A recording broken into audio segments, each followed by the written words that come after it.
This is Auto User Guide, where we help you understand your vehicle better.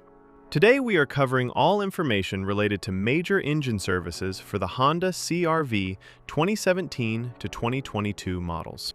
Service intervals. Engine oil needs to be changed every 7,500 to 10,000 miles, which comes out to around 12,000 to 16,000 kilometers. If you drive in tough conditions or put a lot of load on your engine, sticking to the lower end of that range is the better call. Engine coolant has a much longer life. The first replacement comes at around 120,000 miles. After that, it needs to be swapped out every 60,000 miles going forward. It keeps your engine temperature in check, so keeping it fresh is something you don't want to skip.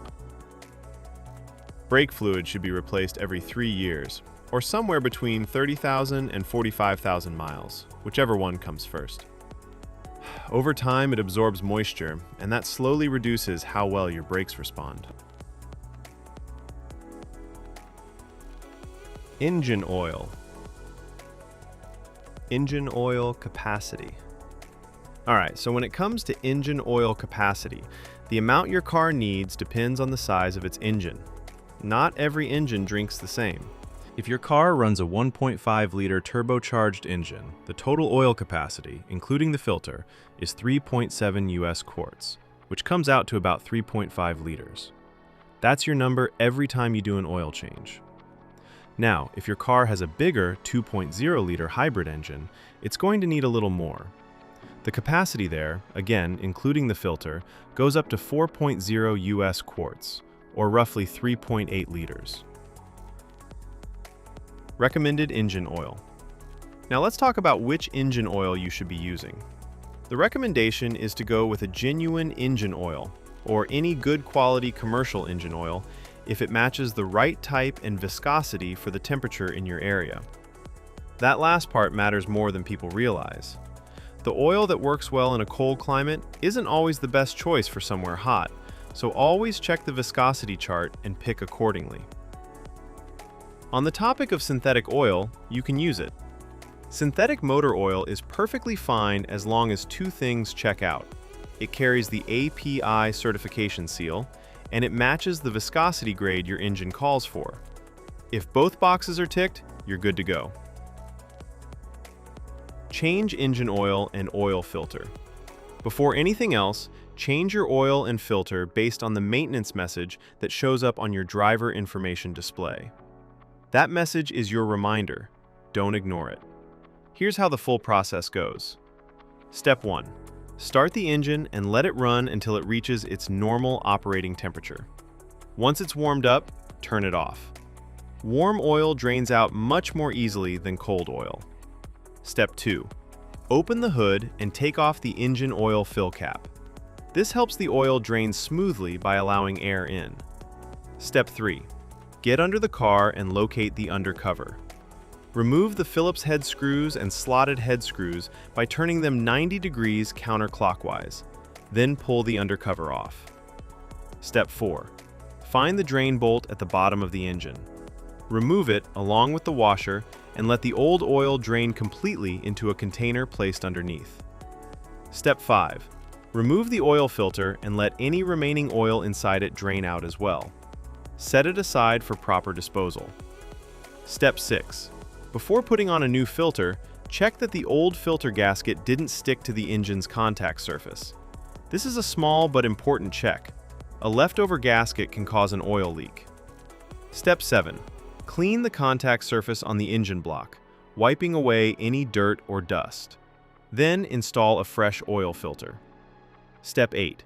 Put a new washer on the drain bolt and reinstall it back into the engine. Step 9. Pour in the recommended engine oil. Make sure you're using the right type and the correct amount for your engine size. Step 10. Put the oil fill cap back on securely and start the engine. Step 11. Let the engine run for a few minutes, then get underneath and check around the drain bolt and oil filter for any leaks. If you see drips, shut the engine off and address it before going further. Step 12. Turn the engine off and wait for about 3 minutes. This gives the oil time to settle. Then pull out the dipstick and check that the oil level is right where it should be. reset the gauge. After you've changed the engine oil, there's one more thing you need to do: reset the oil life gauge. If you skip this step, the car won't know the oil has been changed and will keep showing you an inaccurate reading. Here's how to do it on your car. First, make sure the ignition is on. You don't need to start the engine, just press the start button without pressing the brake pedal so the system powers up. Next, go to your driver information display and navigate to the vehicle information menu. You'll find an option that shows your current oil life percentage. Once you're on that screen, press and hold the selection button, usually the one on your steering wheel, for about 10 seconds. The oil life indicator will start to blink, which means it's ready to be reset. While it's blinking, press and hold the button again. The display will reset back to 100%, confirming that the system now recognizes the fresh oil. Once you see 100% on the screen, you're done. The gauge has been successfully reset. After that, go ahead and start the engine normally. Let it run for a moment and confirm that no warning lights related to the oil are showing up on the dashboard. Now we're moving on to coolant and fluid specifications. Keeping your coolant at the right level is just as important as your engine oil. It keeps your engine from overheating and running into serious problems. Engine coolant, radiator. Before you touch anything, make sure both the engine and the radiator are completely cool. Never open the radiator cap on a hot engine. The pressure inside can cause boiling coolant to spray out and burn you.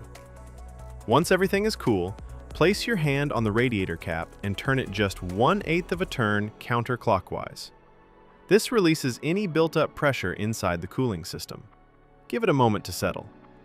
Now push the cap down and continue turning it counterclockwise to fully remove it. Look inside and check the coolant level. It should be right up to the base of the filler neck. If it's sitting lower than that, go ahead and top it up with the correct coolant. Once the level is good, place the radiator cap back on and tighten it fully. Make sure it's secure before you close the hood. Engine coolant, reserve tank.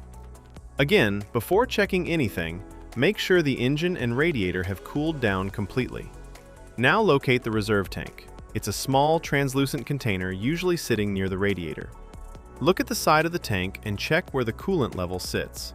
If it's below the minimum mark, add the specified coolant slowly until it reaches the maximum mark. Don't go above it. Once the level is good, take a moment to inspect the cooling system for any leaks. Look around the hoses, the radiator, and the reserve tank itself. If you notice any drips or wet spots, that's something that needs attention before you drive the car. Now, let's talk about replacement of brake fluid. Checking your brake fluid is straightforward. On the side of the brake fluid reserve tank, you'll notice two markings, a minimum and a maximum line. Your fluid level should always be sitting somewhere between those two marks. If the level is at or near the minimum mark, you need to top it up. Don't let it drop below that line.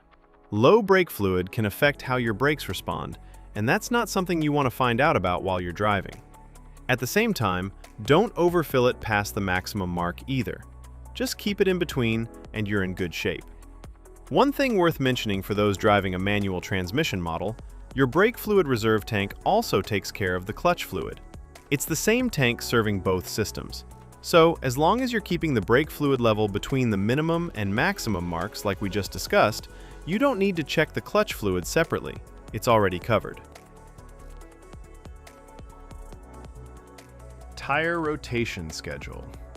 Tire rotation is one of those maintenance steps that people often overlook, but it makes a real difference in how long your tires last. Generally, you should be rotating your tires every 5,000 to 10,000 kilometers. If your vehicle manufacturer recommends a different interval, go with that instead. Tires without rotation marks.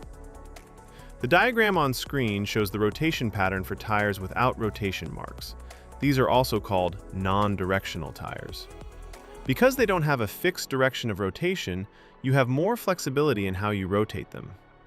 In this pattern, the front left tire moves straight back to the rear left position, and the front right tire moves straight back to the rear right position.